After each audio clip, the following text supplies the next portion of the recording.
here we are on the Women's Power Hour show, and joining me today is Dot Zacharias, who is a sleep coach and also the co-founder of Nourish app. Dot, absolutely great to have you with us today. Yeah, thank you so much for having me. It's a pleasure to be here. Fantastic. Well, I mean, this is such, I think, an important topic, sleep. But before we get to it, perhaps you'd like to just share with the listeners a little bit about yourself, where you are now and your journey towards becoming a sleep coach. Yeah, with pleasure. My journey to becoming a sleep coach really started after the birth of my first child.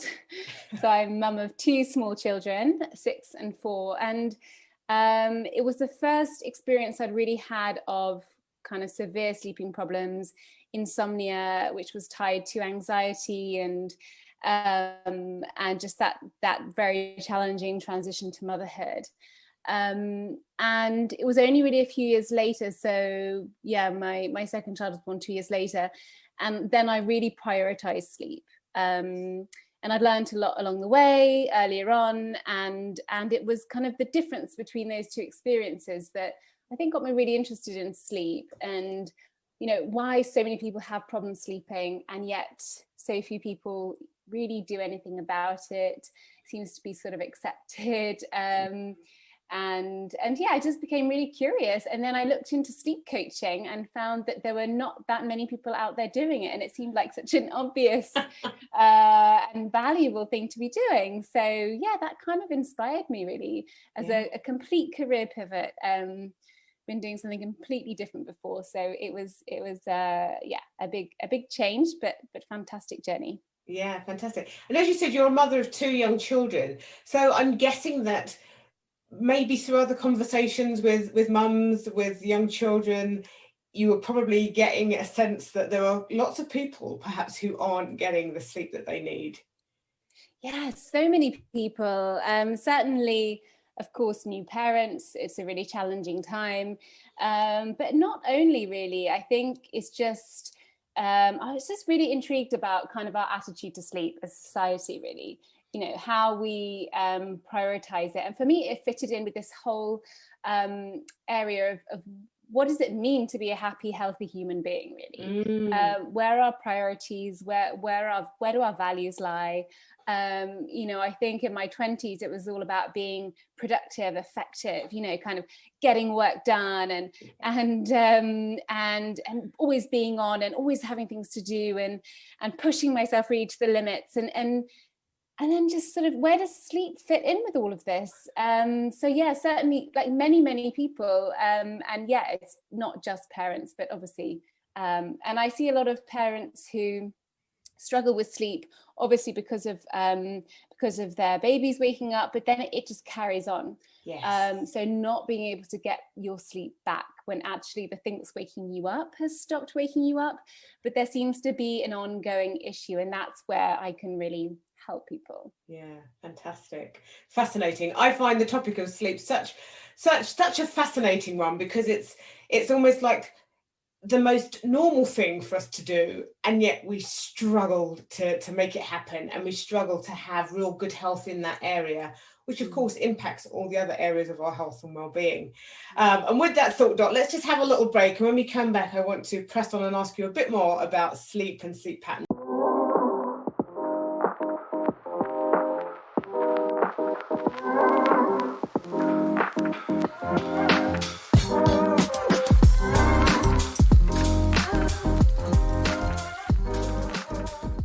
Right, so we are back, and in the studio we have Dr. Zacharias, who is a sleep coach and the co-founder of Nourish app.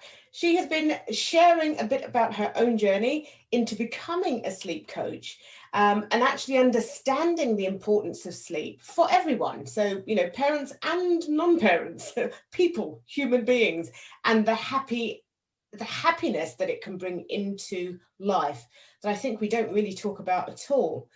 And I guess what I wanted to ask you, Dot, is, we often talk about well-being. Well-being is a big topic at the moment, but we rarely talk about the importance of sleep. And yet it is crucial for optimal health. Why do you think it gets lost in the conversation? I think what I've noticed from working in sleep over the last few years is sleep solutions can be quite hard sell. So, there's something really positive and inviting about, going for a run and doing fitness and eating healthily. It has a good look, right? Yes. Whereas sleep, it's not very attractive to people. The thought, when you start talking to people about sleep, they think, oh God, here we go again. I know I should, it's got this kind of guilt around it, struggle, as if it's sort of sleep is taking away something from life. Like I'd rather, but when I'm sleeping, I can't be doing anything else. And so I think there's a little kind of mistaken attitude around sleep. I mean, obviously there's been a lot of talk about sleep, but quite often, again, from that, even making people feel worse about their sleeping problems, saying if you don't get 8 hours sleep, well, you're going to get all these horrible diseases. And yes. So it becomes this very thorny topic, really, Yes. Which puts people off. Yeah, absolutely. I hear that. You're a sleep coach. So what actually is the impact on health when we are consistently losing sleep? Be it, as you said, you had insomnia, or be it that we have just learnt to exist on minimal rest. I know plenty of people who say, oh, I get 4 or 5 hours a night and that's enough. Is that really enough? So what is that impact on our health when we're consistently not getting enough sleep? Yeah, I mean, it really impacts every area of our life. So the thing that I noticed the most for myself was my mood. And so it was just, kind of vicious circle of anxiety, creating sleeping problems, which was creating low mood and getting angry. And so basically what happens is when you're not sleeping enough, the world becomes a much more threatening place. So you're on high alert all the time. So somebody who might be actually kind of giving you constructive advice or might be trying to help, you will see as a personal attack. Your emotional reactivity is much higher. So rather than kind of smiling and nodding and saying, right, I'll take that advice or leave it, you will probably, react badly and start, maybe getting cross. Yeah. So relationships can easily break down, and there's many more conflicts in couples, for example. And also they found that people who are sleep deprived find it much harder to resolve a conflict as well. So for couples who are staying up late, arguing something out, maybe go to bed and revisit the topic in the morning, and you might see that it's easier to resolve. So relationships and mood and emotional health. Then, of course, things like digestion and weight.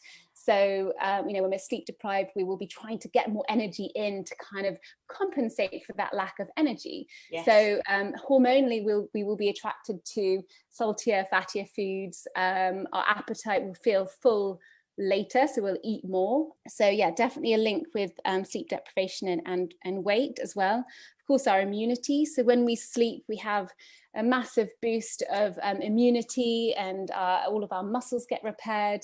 And we see kind of an influx of T cells, which are cancer fighting cells. So all of this wonderful stuff is happening whilst we're asleep. And the body is beautifully designed to do that and to protect ourselves. So we find people who are sleep deprived are much more likely to get a simple cold, get a flu. So it's just a really fantastic immunity booster. And what's interesting as well is that as we become more sleep deprived, we are less able to judge how sleep deprived we are. Yes. So to your point of people saying, I'm not sleep deprived. And they find, they've done plenty of experiments to show that, for example, in a call center, how productive people are, and people who sleep less are statistically less productive, but they're not aware of that. Yeah. They cannot tell that they're being less productive. There's many more mistakes that are made at work and things like that. So it affects every single area of our life. Wow, that's amazing. That's stuff that I hadn't heard. So I think that it is, I totally get, clarity, you lose that sense of clarity and focus, and, definitely I can understand that. But it's really interesting, that point that you say, that actually somebody who is sleep deprived because they've just got used to a certain pattern don't actually know that they're sleep deprived, that they well, it's become my normal and I'm fine. But actually what's going on inside the body can be something completely different. Yeah, and the way to look at it is, how good could you be? It's not to say that you know, that you're in a bad place, but just to say, you know, what improvements could you make? This is an opportunity. It's not something to feel bad about. Yeah. And so that brings me to another question, because what is, the optimal sleep for a person? I mean, and we're all different. So just trying to take that all into effect. What is the optimal? Yeah, we are all very different, as you say, but the average is definitely 7 to 9 hours. So that is a good kind of thing to aim for. Of course, some people do fall outside of that range, below and less, but 7 to 9 hours is a good kind of amount. But the thing that people often don't think about as well is when you're sleeping. So you'll get optimal sleep and most kind of quality sleep if you're sleeping in line with your circadian rhythm. So if you're going to sleep at the sleep window, which is, there's one moment of the day where you have the highest propensity to fall asleep. Yes. And so if you can align your bedtime with that time, you'll get a much more restorative sleep. So yeah, it's kind of how much and when are two things to just think about for yourself, really. Yeah, excellent. Fantastic. Okay, Dot, let's have another little break. And when we come back, I just want to speak to you about, the things that people can do to improve their sleep patterns.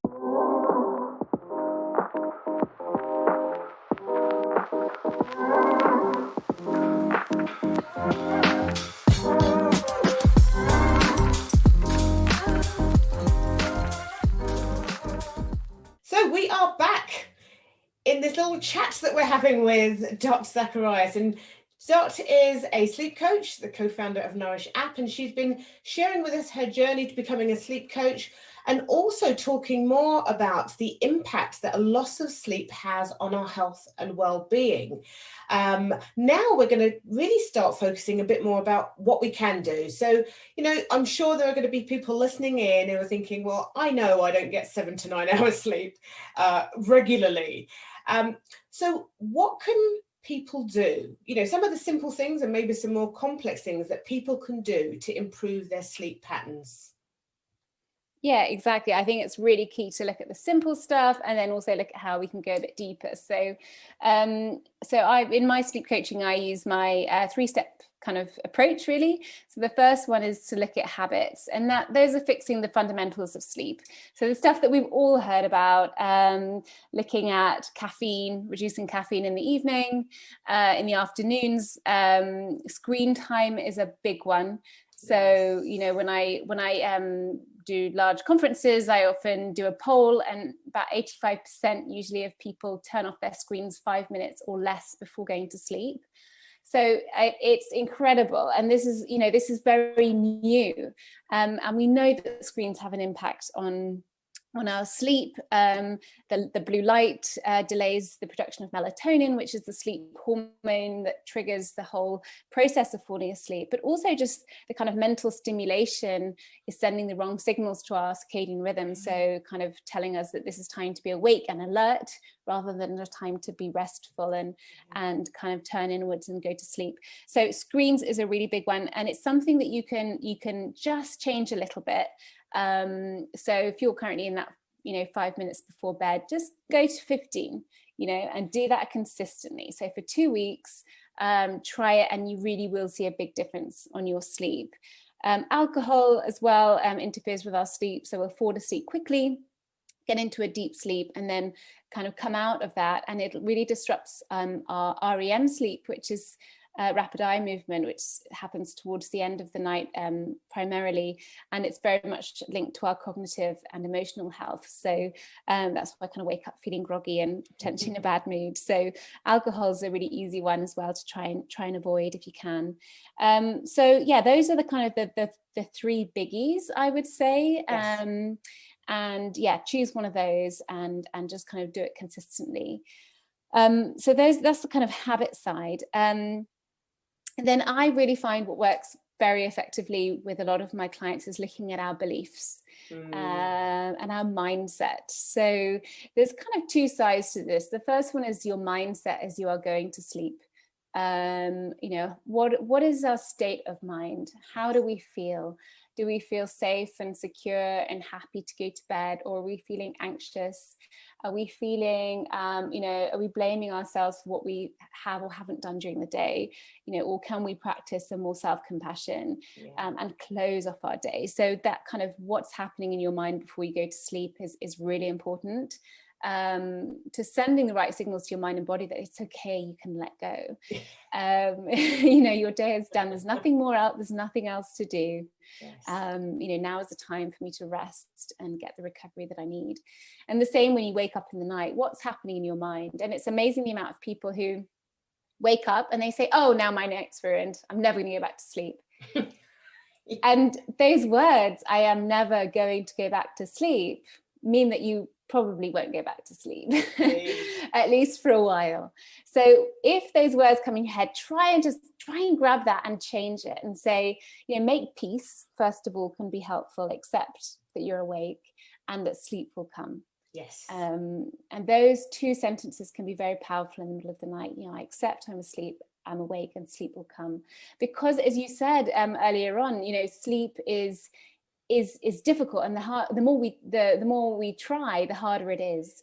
Sleep, you know, we have to let go of control in order to sleep. So that kind of using those words can really help put you in the right state of mind.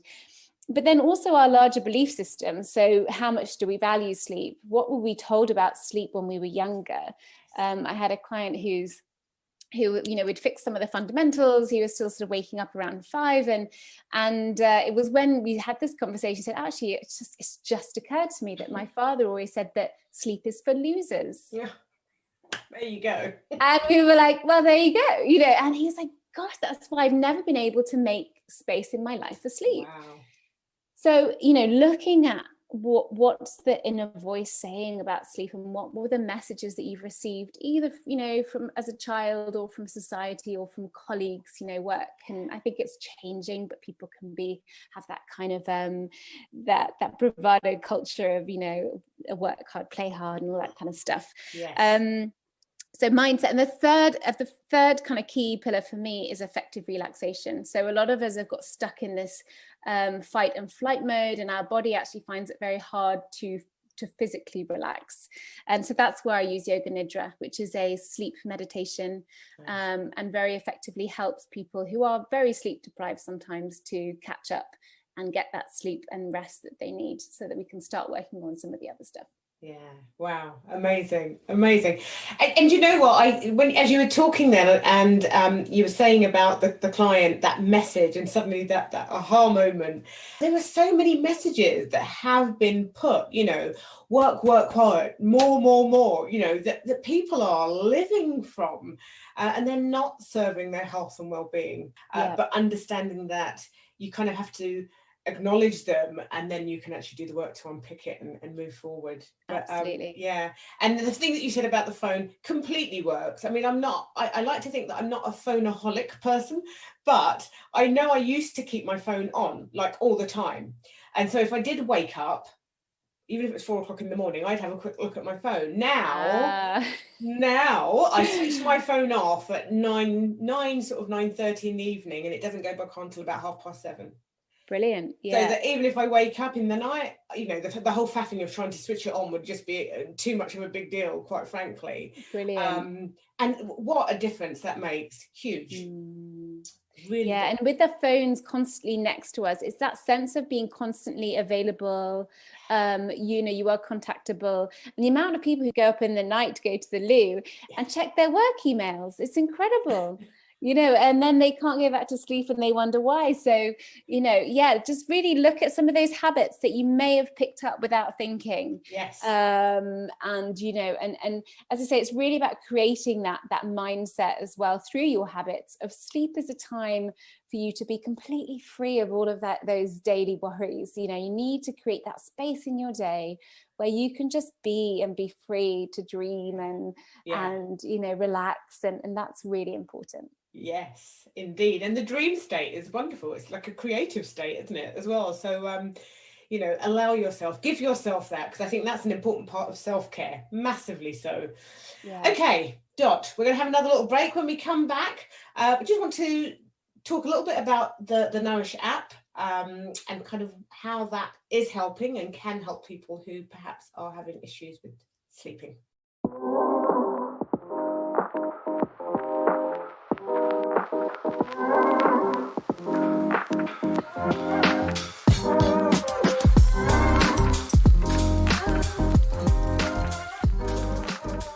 So we are back. Dot has been sharing some fantastic tips and points around sleep, how we can upgrade our sleeping patterns, and actually just recognizing some of the habits that we have perhaps fallen into and you know, have been doing them for so long, as habits are, that we haven't even realized that the impact that they're having on our sleep, which inevitably means our health. So Dot, being a co-founder of Nourish app, a fantastic and wonderful app, can you just share how people can access it, and if they access it, where can they go on it to find help around sleep? Yeah, so the Nourish app, it's available on the App Store and the Play Store, so you can just go on and download it and access it for free. There is a premium subscription option, but yeah, not at all. You can enjoy it and browse it as much as you like for free. That was important to us to kind of to help mums out there really to start practicing self-care habits. There's a lot of barriers for mums around self-care, obviously time being one of them, but another big one is guilt. So not feeling necessarily like feeling guilty about taking the time out. So even if we can, we feel like, oh, I should be doing something else, and we sometimes feel uncomfortable doing things for ourselves. But really, Nourish is all about the fact that mums need to look after themselves. We need to fill up our own cup first so that we can then help others as well. So many of us feel completely overwhelmed, and we see ourselves getting kind of run into the ground, and that doesn't help anyone. So actually, our most played content on the app is Yoga Nidra, which so there's a couple of contributors on the app who offer different types of Yoga Nidra, myself being one of them, and Sarah Johnston another, so another fantastic Yoga Nidra teacher. And it works so well, I think, because so many mothers are exhausted. And the great thing about Yoga Nidra is that if you are waking up in the night, you can practice to make sure that you're getting that rest. And it just takes the pressure off trying to fall back to sleep. Or during the day, if you've got 20 minutes just to lie down, there's no pressure to fall asleep. It's just a very deeply restorative practice that will help you kind of quickly get back on your feet. So it gives you that kind of almost a kind of power nap equivalent during the day. But beyond that, I think that the app, just the whole really mission of the app, which is to help mums, as I said, kind of look after themselves. And sleep, when our sleep tends to kind of fall out of place, it's because something else is going on. It might be a buildup of anxiety or worries, or the fact that we haven't been moving enough, or we haven't been taking care of what we're putting in our bodies.